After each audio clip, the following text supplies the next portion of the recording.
Elhamdülillahi Rabbil alamin ve salatu ve salam ala seyyidina Muhammad ve ala alihi ve ashabihi ajmain. Урматтуу жигиттер, биз мурдагы сабагыбызда Имам Газали бизге 4 нерсени окуп үйрөнүп, ошол 4 нерсеге амал кылганды, анан 4 нерсени билип, андан тыйылгыла деп жалпысынан канча нерсени айтты? 8 осуятын айткан. Ошол 8 осуяттын башталышында эле бул Имам Газали бизге жанагы 4 нерсенен тыйылгыла, ошону аткарбагыла дегенинен баштап айткан. Ошонун биринчиси эмне болчу эле? Натрукул муназара.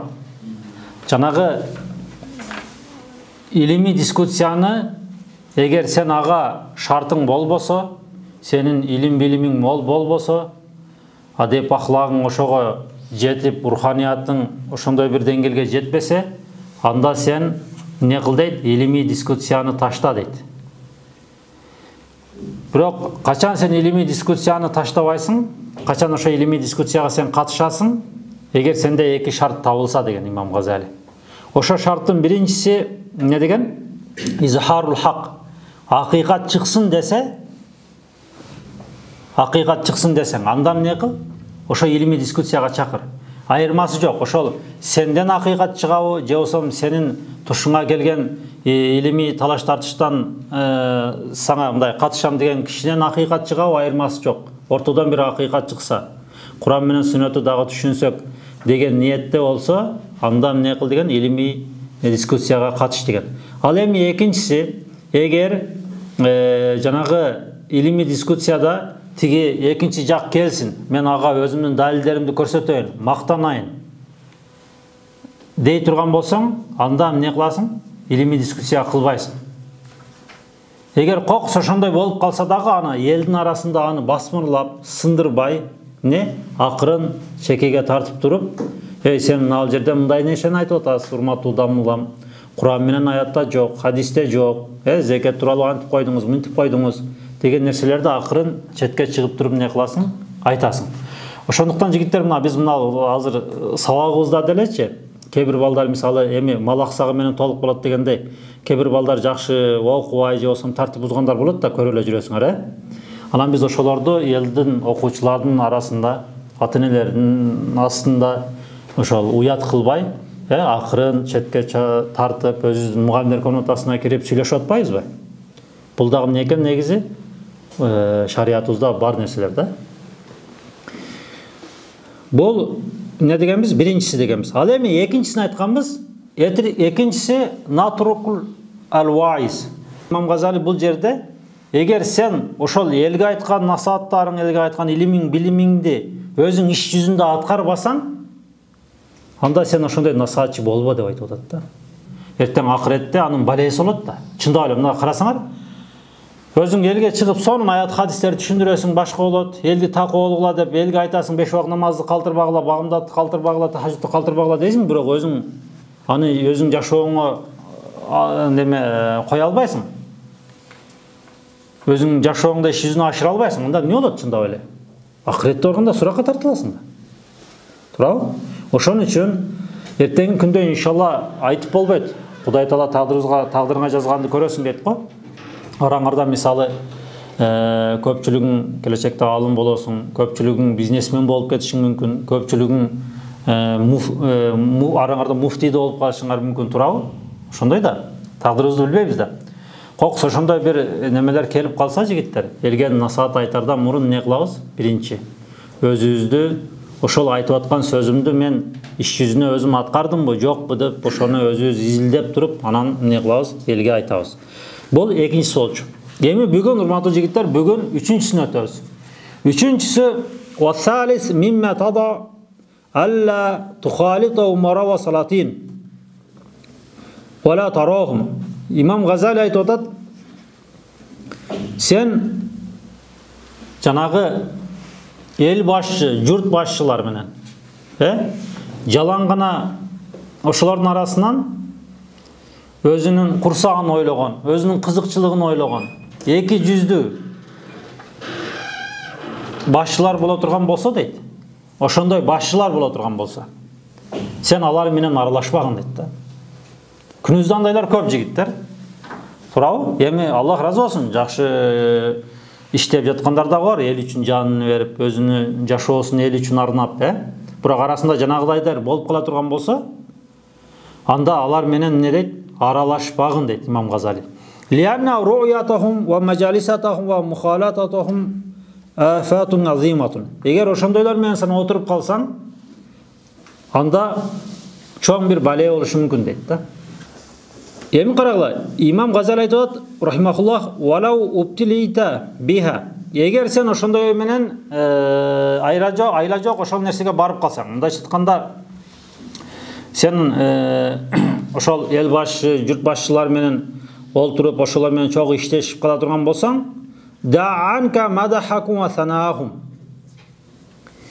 Эгер ошол адамдар, сен менен отурган адамдар, аксөөктөр, жаман адамдар болсо да, сен аларды мактабагын дейт. Лианна Аллаха Таала ягдибу иза мудихал фасик ва залим. Анткени дейт, Алла Таала кайсы бир жерде бузук адам, фасык адам, залым адам, элдин үстүнөн жеген адам, ошондой бир жаман адамдар кайсы жерде мактала турган болсо, Алла Тааланын несі келет дейт? Ачуусу келет дейт да. Жигиттер, күнүбүздө көрүп атабыз, адамдар бийлигини, байлыгын сакташ үчүн залымдыкка барып атат, зулум кылып атат мындай айтканда. Болбосо ошол адамдарды карасаң, образованиясы өтөр жогору, кургозор асманга көтөрүлүп кеткен, кургозор вообще кенен, дүйнө таанымы. Элита туурабы, бай, анан ал адамдардан андай нерсени күтпөйсүң да. Бирок адам жанагы мал мүлкүнү сакташ үчүн, бийлигини сакташ үчүн дагы эмне кылып атат? Ошондой зулум иштерге барып атат да. Эгер ошондой адамдар менен кокус отуруп калсак дагы эмне дейт? Аларды мактаба дейт. Анткени сен мактасаң, эмнеге каршы келип калат дейт? Алла Таала Кур'ан-ы Каримде эмне деп айтат? Ла юзлиму раббука ахада. Алла Таала эч кимге зулум кылбайт дейт да. А сен аларды мактасаң, ошол аятка эмне кылат?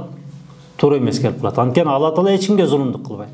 Ошо зулумдук кылгандарды, адам өлтүргөндөрдү, кан төккөндөрдү, бирөөнүн акысынан жегендерди эмне кылат? Алла Таала жаман көрөт да. Тура азыр күнүбүздө мисалы дүйнөнүн бардык эле жеринде согуш. Ошолорду мындай жыйынтыктап, анализдеп келе турган болсоң, баары эле ошол өзүнүн кызыкчылыгы үчүн да. Акча үчүн болушу мүмкүн, саясат үчүн, же болбосо жерини кеңири кылыш үчүн, мындай басып алыш үчүн, байлыгыны коргош үчүн, мансабын коргош үчүн, же болбосо ушуга окшош нерселер үчүн эмне кылып атат азыр? Дүйнө жүзүндө Кудай сактасын согуш болуп атат да. Карагыла жигиттер, биз залымдарды жаман көрөбүз. Залымдар үчүн жашасын дозок дейт го. Ал айырмасы жок. Ал залым мусулманбы, капырбы, айырмасы жок. Ал залым мусулман болуп туруп, мусулмандарга зулумдук кылып атабы, же болбосо капыр болуп туруп, мусулмандарга кылып атабы, же капыр болуп туруп, капырларга зулумдук кылып атабы, согуш ачып атабы, адамдарды массалык түрдө кырып өлтүрүп атабы, айырмасы жок. Биз зулумдукка каршыбыз. Анткени ким каршы?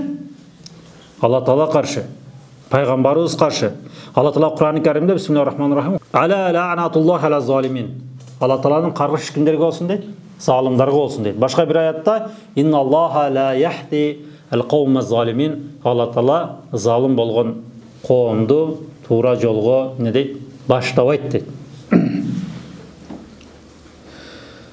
Ва ман да ли тули бакаихим. Анан аларга дейт Имам Газали, залым болгон башчыларга жакшы бир дуа кылбасын дейт. Жакшы бир дуа кылбасын дейт. Мисалы, жакшы бир дуа кылбасын дегенде мындай түшүнгүлө да.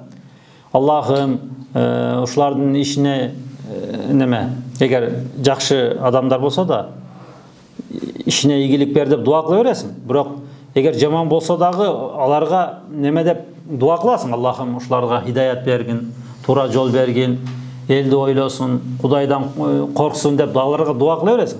Тура бул жерде алардыгы атынан дуа кылбасын деген сөзү, ошондой залым адамдар болсо, бул залымдыгын кылып жашай берсин деп дуа кылбасын деп айтып атат да. Мелби? Эми бул жерде ошо залымга каршы тургула деген нерсени эмне кылып атат? Имам Газали бизге айтып атат. Bir gün мындай болду да жигиттер, bir бала сурап атат. Устаз дейт, дозок неге жаратылган дейт да.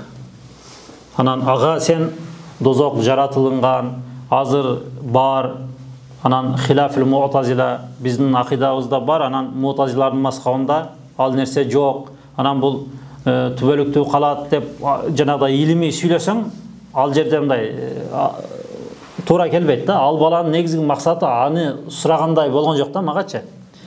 Анан мен мынтип айттым магачы. Мындай өзүңөр эле эстесеңер, мына күнүбүздө залымдар көп. Элге каршы элдин акысын жеген, туурабы? Адамдарды өлтүргөн, жетимдердин акысын жеген, ушундай бир бузук адамдар көп да. Бор закон деп коелу, эмне деп коелу, бандиттер, айырмасы жок. Туурабы? Же болсо элиталар бирок кылган иши бүт арам иштер да. Мындайлар көп да. Дозокту Алла Таала неге жаратты? Бул дүйнөдө мындай бир адилеттүүлүк болуш керекпи? Бул дүйнөдө болбосо дагы мындай негизи адам баласы табиятынан адилеттүүлүктү эмне кылат? Карайт да. Адилеттүүлүккө адам эмне? Муктаж. Анткени адамдын табияты мындай бир жакшы нерселерге муктаж да. Эми карагыла, бул жерде айтайын дегени ошол адамдарга, жаман адамдарга Алла Таала дозокту жаратты да. Болбосо бул дүйнөдө ал жыргап жашап өтүп кетиши мүмкүн да. Бул дүйнөдө канчалаган адамдар көрүп атабыз. Жамандык кылып жыргап жашап өлүп атат, туурабы? Бирок эртең алар эмне болот? Дозокко кирет да.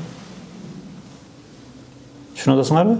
Ошон үчүн Алла Таала эмне кылды? Дозокту жаратып атты. Эми 4-сү урматтуу жигиттер, "Варраби'у мимма тад'у алла тaqbal shay'an min al-ata'il umara'i wal hadayahum. Wa in 'alimta annaha min al-halal." 4-сү